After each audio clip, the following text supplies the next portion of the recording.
Noong 1977, isang kakaibang kaso ang nakatawag ng pansin ng media at sa publiko. Ang kasong ito ay nalutas sa pamamagitan ng supernatural intervention o isang hindi maipaliwanag na misteryo. Ayon sa kwento, bumalik ang espiritu ng babaeng biktima sa mundo upang ibunyag ang dahilan ng kanyang kamatayan at tukuyin ang mga salarin sa kanyang kinahinatnan. Ito ang kwento ni Teresita Basa. Ipinanganak si Teresita Basa noong 1929 sa Pilipinas. Nag-iisang anak ng isang mayaman at maimpluwensyang mag-asawa. Dahil ang kasong ito ay nangyari noong dekada 70, kakaunti lamang ang impormasyon tungkol sa kanyang kabataan at pagdadalaga. Noong huling bahagi ng dekada 50, nagtapos si Teresita ng degree sa music sa Assumption College sa Makati, Pilipinas. Pagsapit ng dekada 70, lumipat siya sa Estados Unidos at natapos ang kanyang master's degree sa musika sa Indiana University sa Bloomington, Indiana. Bagamat mahalaga ang sining sa kanyang buhay, nagpasya siyang magtrabaho sa larangan ng medisina at nagsanay bilang isang respiratory therapist. Ang trabahong ito ay bagay sa kanya dahil ang paghinga ay mahalagang bahagi ng pag-awit. Nagtrabaho siya bilang therapist sa Edgewater Hospital, Miami, Florida, at nagturo ng pribadong piano lessons sa kanyang apartment. 12 ng Pebrero 1917. Matapos ang kanyang pangkaraniwang shift sa ospital, bumalik siya sa kanyang apartment bandang 7:30 ng gabi. Tumanggap siya ng tawag mula sa kaibigan niyang si Ruth. Ayon kay Ruth, masaya si Teresita noong oras na yon, pero hindi nagtagal ang kanilang pag-uusap dahil hinihintay ni Teresita ang pagdating ng isang bisita.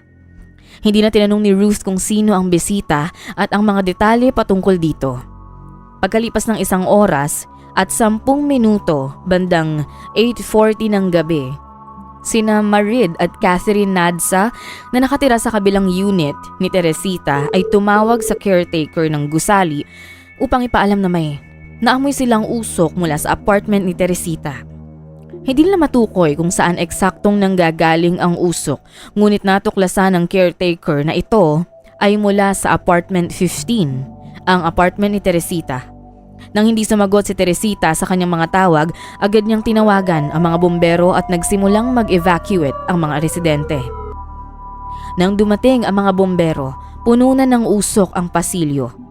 Pinilit nilang buksan ang pinto ng apartment at mabilis na naapula ang apoy, ngunit matapos masupil ang sunog, natuklasan ng mga bumbero na hindi aksidente ang nangyari. Natagpuan nila ang katawan ni Teresita sa ilalim ng kama. Siya ay hubot-hubad at may nakatarak na patalim sa gitna ng kanyang dibdib. Agad na tinawag ang mga investigador at kinumpirma nilang isang kaso ng pagpaslang ang kanilang hinaharap. Ang salarin na hindi pa natutukoy ay sinadyang sunugin ang apartment upang sirain ang mga ebidensya ng krimen. Dahil sa kalagayan ng katawan ni Teresita, inakala ng mga detective na maaaring siya ay ginahasa bago pinaslang. Bagamat nasira ng apoy ang ilang ebidensya, natukoy ng mga investigador na maaaring ninakawan ang apartment. Ang posisyon ng mga gamit ay nagpakita na nagkaroon ng pakikipaglaban sa pagitan ng kriminal at ng biktima. Hindi matukoy ng mga investigador kung may mga nawawala sa apartment, ngunit posible na may naganap na pagnanakaw. Sinuri ng mga detective ang buong apartment para sa anumang mga bakas na maaaring magturo sa mga salarin. Ngunit wala silang makitang matibay na ebidensya.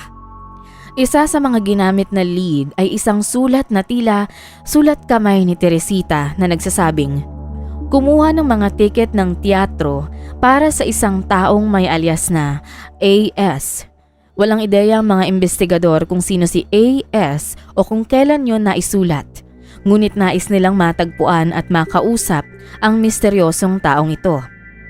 Sunod-sunod na sinuri ng mga detective ang mga kaibigan, katrabaho, kapitbahay at estudyante ni Teresita. Lahat ng nakapanayam ay nagsabing wala siyang kaaway at nagulat sila sa kanyang marahas na sinapit. Ang autopsy ay hindi rin matukoy kung siya ba ay inabuso dahil sa pagkakasunog ng katawan. Sa kabila ng maraming apela ng mga detective para sa tulong ng publiko, kakaunti lamang ang mga tip na natanggap nila at wala silang nabubuong solidong lead. Noong Hulyo 1977, si Detective Joseph Stachula ay nakatanggap ng mensahe mula sa pulisya ng Evanston, Illinois tungkol sa kaso ni Teresita. Nakipag-ugnayan sila kay Dr. Jose Chua, isang doktor sa Skokie, Chicago, na nagsabing may impormasyon siya tungkol sa kaso. Agad na itinakda ni Detective Joe at ng kanyang partner na si Detective Lee Eplen ang isang panayam kay Dr. Chua. Nang makarating sila sa bahay ng doktor, tila nag-aalinlangan ito na sabihin ang nalalaman niya. Tinanong niya ang mga detective kung naniniwala ang mga ito sa supernatural na mga bagay. Sinikap ng mga detective na huwag maging mapanghusga at ipinakita nilang handa silang pakinggan ang kwento ni Dr. Chua.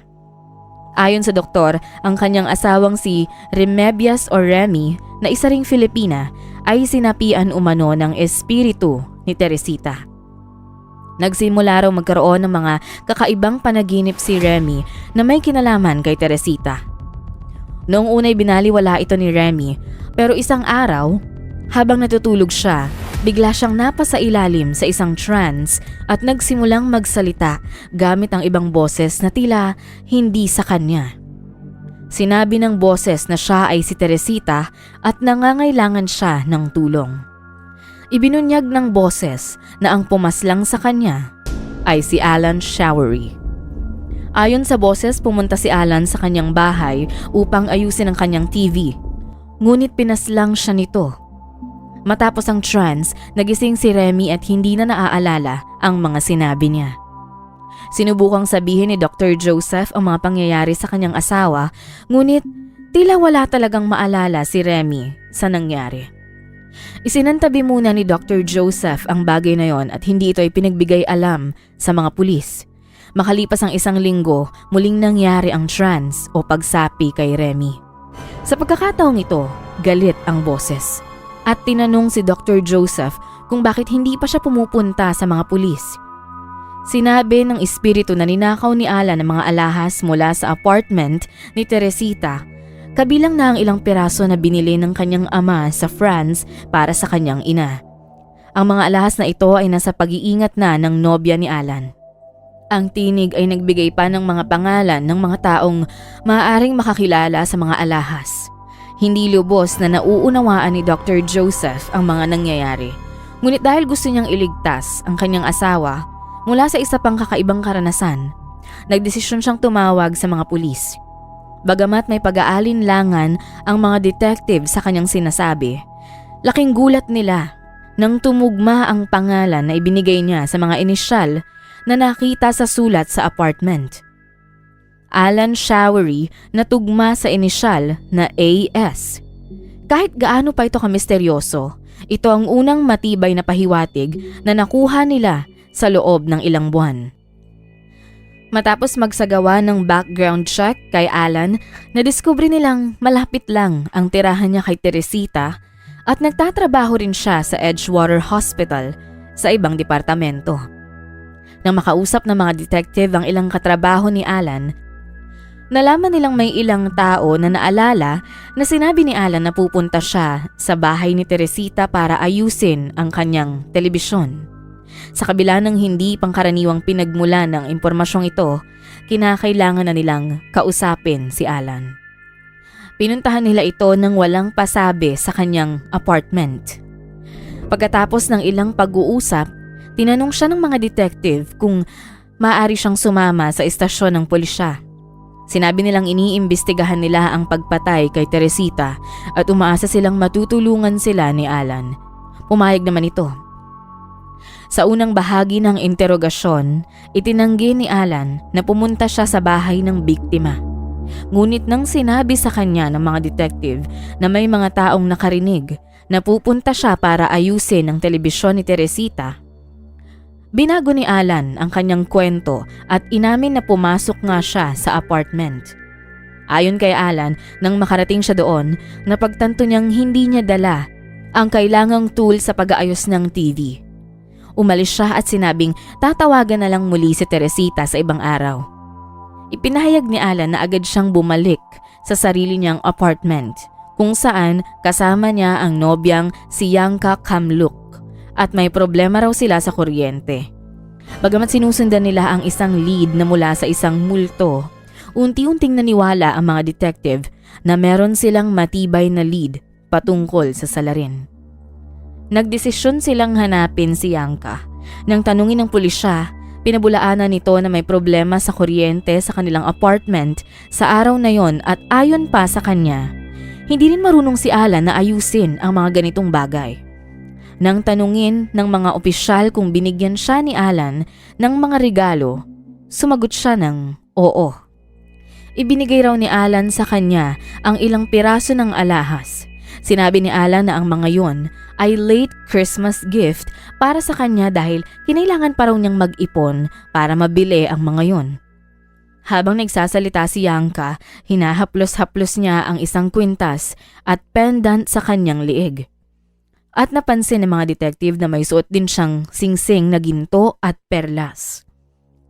Bagamat hindi pa rin makapaniwala sa kanilang natutuklasan, nakipag-ugnayan ang mga detective sa mga taong nakakakilala kay Teresita. Sinuri nila ang mga pangalan na binanggit ng espiritu para tukuyin ang mga alahas. Nang makarating ang bawat contact sa istasyon ng pulisya, kinumpirma nilang ang mga alahas ay pag-aari ni Teresita. Iniharap kay Alan ang mga impormasyong ito at kalaunan ay umamin na rin siya sa krimen. Inamin niyang ninakawan niya si Teresita dahil kailangan niya ng pera para sa upa. Pinaayos siya ni Teresita ng telebisyon at binigyan pa siya ng mga tiket para sa teatro bilang pasasalamat na siyang ipinahiwatig na sulat na natagpuan ng pulis. Pinapasok siya ni Teresita at nang makapasok na siya sa apartment ay inatake niya na ito. Hinalughog niya ang bahay upang maghanap ng pera, ngunit $30 lang at ilang alahas ang nakita niya. Bumalik rin siya sa labi ni Teresita. Hinubaran ito upang magmukha itong hinalay. Pagkatapos ay sinilaban niya ang apartment at umalis. Inaresto si Alan at kinasuhan ng murder. Nagsimula ang paglilitis noong ika-21 ng Enero 1979. Sa simula ay diniklara ni Alan na inosente siya, ngunit habang tumatakbo ang paglilitis ay inamin rin nito ang pagkakasala. Hinatulan siya ng 14 na taon para sa pagpatay, 4 na taon para sa pagnanakaw at 4 na taon para sa pagsunog. Maraming nagsasabi na nagdesisyon siyang umamin matapos siyang bisitahin ng multo ni Teresita sa bilangguan. Ngunit mas malamang na ang kanyang pagbabago ng isip ay dahil pinayuhan siya ng kanyang abogado na makatatanggap siya ng mas mababang parusa kaysa sa nais ng prosekusyon kung aamin siya ng kasalanan. Nakulong siya ng 5 taon at pinalaya rin noong 1983. Ang kwento ng multo na nalutas ang sarili niyang kaso ay naging headline sa mga pahayagan sa buong United States at Canada. Bagamat patuloy na sinasabi ng mga detective na hindi sila naniniwala sa supernatural, wala silang ibang paliwanag. Ngunit marahil hindi nila masyadong sinuri ang kaso. Lumabas na hindi lubusang estranghero sina Remy at Teresita. Kalaunan ay nagsimulang magtugma ang mga piraso ng kwento. Si Remy ay isa ring respiratory therapist sa ospital. Bagamat hindi sila nagtatrabaho ng magkasama, kilala nila ang isa't isa dahil sa mga training at gabay sa trabaho. Nakapagtrabaho rin si Remy kasama si Alan at may ilang nagsasabing natatakot siya kay Alan. Kung meron pang ibang paliwanag maliban sa supernatural na misteryo, malamang na may hinala si Remy na si Alan ang gumawa ng bagay na yon kay Teresita. Ngunit dahil sa takot ay hindi niya direktang nai-report sa mga pulis ang impormasyong ito. Kaya't maaaring inimbento niya ang kwento ng multo upang maisumbong si Alan nang hindi siya nasasangkot. Ang teoryang ito ay mariin namang itinanggi ni Remy. Ka-TBSA, ano sa tingin mo? Nasapian nga kaya si Remy ng kaluluwa ni Teresita o ito ay pagtatangka niyang madiin ang salarin nang hindi siya nasasangkot? Ngunit kung ganun man, paano malalaman ni Remy ang pangalan ng mga taong makakakilala sa mga alahas na suot ni Teresita? Bagamat nalutas na ang kaso ni Teresita Basa, ito ay mananatiling isa sa mga misteryosong kaso sa kasaysayan. Naway matahimik na ang kaluluwa ng biktima kung saan man ito naroon, at naway ituro ng kasong ito sa atin ang sino mang makagawa ng krimen sa kapwa ay patuloy na hahabulin ng multo ng kanyang sariling konsensya. Kung ikaw ay umabot na sa bahaging ito ng video, maraming salamat sa iyo. Para sa iba pang istorya, huwag mong kalilimutang mag-subscribe sa aming channel, at kung may nais kang ma-feature na kwento na sa tingin mo ay angkop sa channel na ito, maaari mo itong isulat sa comment section. Ito ang Tagalog Bizarre Story Archives.